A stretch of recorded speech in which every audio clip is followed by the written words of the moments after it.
முதல்ல எல்லாரும் என்னை மன்னிக்கணும். நீங்கள் நினச்ச மாதிரி இந்த கல்யாணம் முடியாமல் ரொம்ப சிம்பிளாக நான் நினச்ச மாதிரி முடிஞ்சதால் என் மேலே எல்லாரும் கோவமாக இருப்பீங்க. உங்கள் பிளான் பிரகாரம் இந்த கல்யாணம் முடிஞ்சிருந்தா நீங்கள் போட்ட பட்ஜெட் படி 35 லட்சம் ரூபாய் இந்த கல்யாணத்துக்கு செலவாகியிருக்கும். ஒரே நாளில் அந்த 35 லட்சமும் காலியாகிருக்கும். இப்போது அந்த 35 லட்சமும் என் கையில். இது என்னோட தங்கச்சிக்கு நான் கொடுக்க போகிற கல்யாண பரிசு. இந்த பணத்தை என் தங்கச்சி பேரில் பேங்கில் போட்டிருக்கேன்.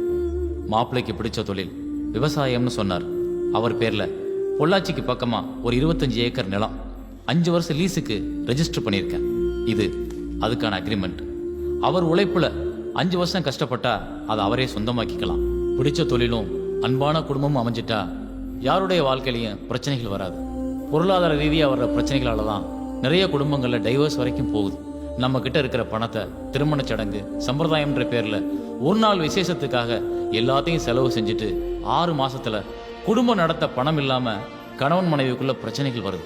அந்த ஆரம்பம் தான் அடுத்தடுத்து அவங்களுக்குள்ள கேப் வர்றதுக்கு காரணமா இருக்கு.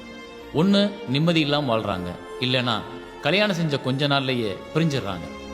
இது போல எந்த காரணங்களுக்காகவும் என்னோட தங்கச்சி வாழ்க்கை அப்படியெல்லாம் ஆகிடக்கூடாதுன்ற ஒரு நல்ல எண்ணத்துல தான் நான் எல்லா செலவுகளையும் குறைக்கிறதுக்காக இப்படி நடந்துக்கிட்டேன்.